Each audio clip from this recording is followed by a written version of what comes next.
primeiro, é preciso debater. Né?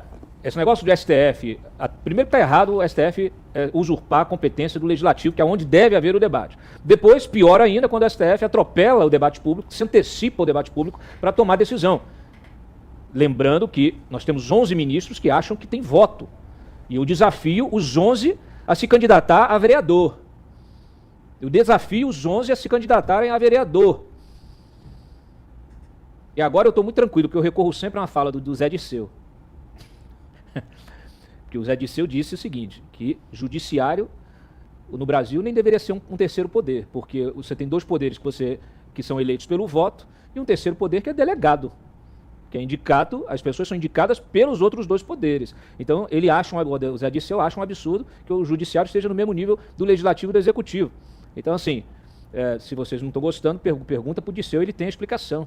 O fato é o seguinte, estão se metendo onde não devem. Estão atropelando o debate como não podem. Revogar a inflação ninguém quer, está aqui um espectador. O pessoal gosta de meter a caneta em tudo, mas não resolve os problemas do país. Né? Não resolve o problema do país. Muito bem. Por exemplo, essa questão mesmo do homeschooling. Homeschooling também. Um dia desse eu vi uma decisão, uma denúncia, né? Uma representação, na verdade, do Ministério Público lá em Minas, que simplesmente estava querendo impedir os pais que moram numa região do interior de proporcionar o homeschooling para os filhos. Então o Ministério Público disse, não, tem que pegar essas crianças e colocar na escola lá na cidade. Eu falei assim, tá bom, e como é que o sujeito leva o filho para a cidade se ele não tem condição? Como é que vocês garantem isso? Sabe, interfere na vida da família, interfere na vida de um pai, de uma mãe. Esse Estado tem que recuar. O Estado tem que recuar.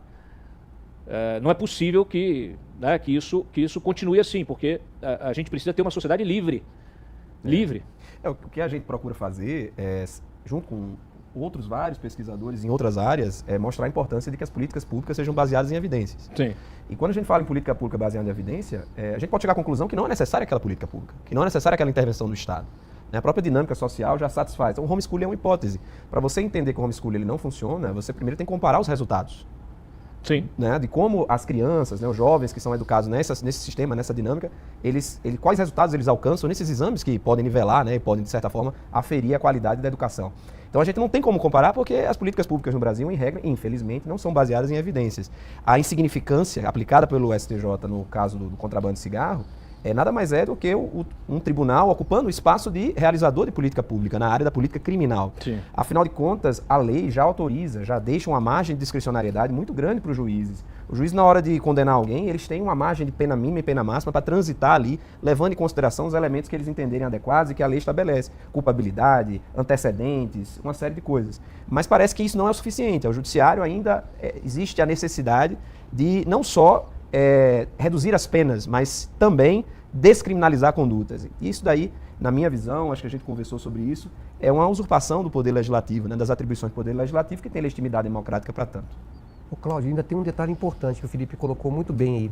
E quando tem evidências empíricas, a gente está há 25 anos, o Felipe começou recentemente, mas já deve estar completando daqui a pouco uma década, né, Felipe? Já tem uma década. Eu lembro do Felipe no congresso da ABDE, da Associação Brasileira de Direito e Economia, como estudante lá. Mas a gente já tem evidências empíricas que o crime econômico no Brasil é absolutamente compensador, a impunidade é reinante.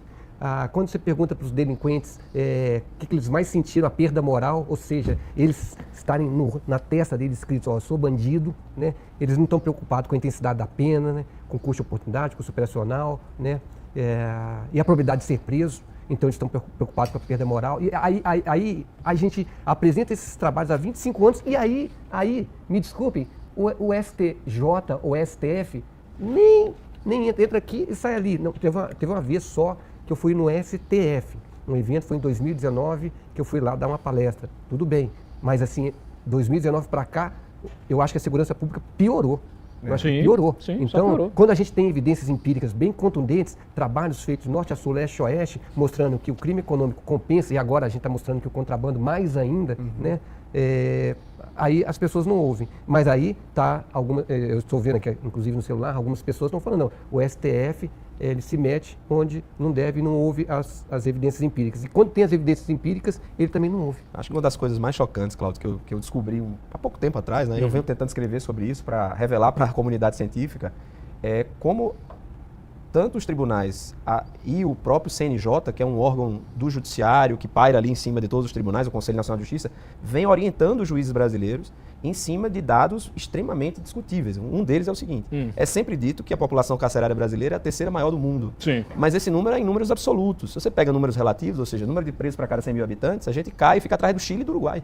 É mesmo? Na América do Sul. Mas é curioso como esse dado ele não é revelado. Olha só. Outra coisa curiosa também é que a população carcerária brasileira é revelada, que é dito, né, por esses estudos que orientam, estudos entre aspas, né, que orientam essas políticas do judiciário, é de 800 mil presos. Quando você vai averiguar detalhadamente, desses 800 mil, quase 200 mil não estão presos. Eu não consigo entender como é que eu digo que a população carcerária é de 800 mil, sendo que desses 800, 200 não estão presos, não estão encarcerados. Então a gente está falando de fake news. A gente está falando de... O judiciário está usando fake news sobre encarceramento para poder tomar decisão e pautar o debate público. Para libertar presos, para dizer que a prisão não funciona, com base em dados que não estão sendo apresentados de forma transparente. Em outras palavras, tem um livro muito antigo, o professor Peri conhece, porque é da área dele, chamado Como Mentir com Estatística. O título do livro é esse, né? E a gente percebe que isso é muito recorrente na nossa área, né, das ciências jurídico-criminais, das ciências criminais. Se mente muito com estatística para reforçar visões ideológicas de como o crime ocorre e quem é o criminoso. É igual o Thomas Sowell no Ungidos, né, que ele fala da estatística RA, que eu recomendo também que leiam. Eu não conhecia esse aí, eu vou querer saber desse livro aí. Aliás, a gente em breve vai ter uma livraria, isso é uma das novidades que vocês vão tomar conhecimento agora, vou antecipar. A gente vai ter uma livraria associada ao nosso canal, com livros de política, de filosofia, de antropologia, livros de todos os temas que nos dizem respeito, né, que dizem respeito ao nosso debate, mas livros que não são esses livros aí que estão normalmente nas prateleiras, né? São aqueles livros que vêm justamente para romper esse pensamento hegemônico e propor o debate sério, né? Mas o Thomas Sowell, esse é um livro que tem que estar na livraria, ele fala da estatística RA. O que é estatística RA? Vocês conhecem essa teoria? Não? Estatística RA é o seguinte, o pessoal da agenda woke, eles adoram esses levantamentos. Aí eles pegam o levantamento, estudam e tal, e vão olhando a estatística. Quando elas encontram um número que bate com a tese delas, elas falam, ahá, achei. Ai. Aí eles pegam esse negócio e jogam na mídia. Então, assim, mulheres CEO são minoria no mercado financeiro. Aí você olha aquilo e fala assim, pô, mas que injusto, né? Ele inclusive usa esse exemplo. Que injusto, pô, realmente, mulheres tinham que ser pau a pau. Né? Mas aí ele vai na educação. Aí ele vai lá, as mulheres, de uma forma geral, elas optam por ciências econômicas, ciências exatas ou ciências humanas. A maioria por ciências humanas e sociais. Então já reduz o contingente de feminino para ciências exatas. Dessas de ciências exatas, quem opta por economia? Isso lá na graduação. Aí já reduz mais ainda o número. Dessas de economia, quem faz após o MBA, o doutorado em mercado financeiro ou naquelas matérias que têm relação com aquilo, que são aquelas que normalmente são aquelas que as grandes corporações buscam na formação dos seus CEOs. Uma minoria da minoria da minoria. Então, não é um problema eles vendem como um problema de discriminação. E, na verdade, é um problema... de escassez mesmo, né? Antropológico, social. As pessoas, cada um opta pelo que quer. Agora, vai ver quem é, por exemplo, a artista ou artista, né? Ou no caso assim, quem é hoje a maior artista pop do mundo? Beyoncé, é uma mulher. Entendeu? Ela opta por... Cara, então assim, é muito legal porque você começa a descortinar essa narrativa que é usada justamente manipulando estatística. Então, não acreditem de primeira nas estatísticas que vocês veem nos jornais, nos sites, etc., nas TVs, porque elas estão ali justamente para manipular.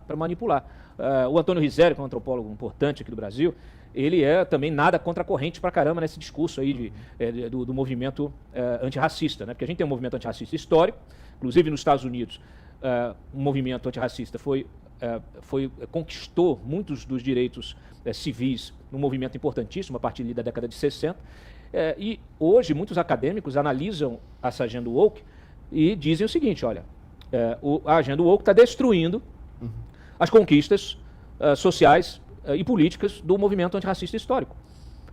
Por quê? Porque eles pregam a intolerância. Aí eles manipulam o debate a todo instante. Então, o Antônio Rizério aqui no Brasil criou uma polêmica danada quando lançou um livro das sinhás negras, né, da época da Bahia, né, quando Salvador era a capital, que você tinha as mulheres que vinham, eram escravizadas, elas começavam a atuar, fazer um comércio, né, paralelo, elas começavam a ganhar dinheiro, compravam a sua alforria e passavam a ter escravos. Quando ele lançou esse livro, com base em dados, em pesquisas, em dados, em estudos robustos e tal, esse é um livro ótimo também para vocês, e vai estar na livraria.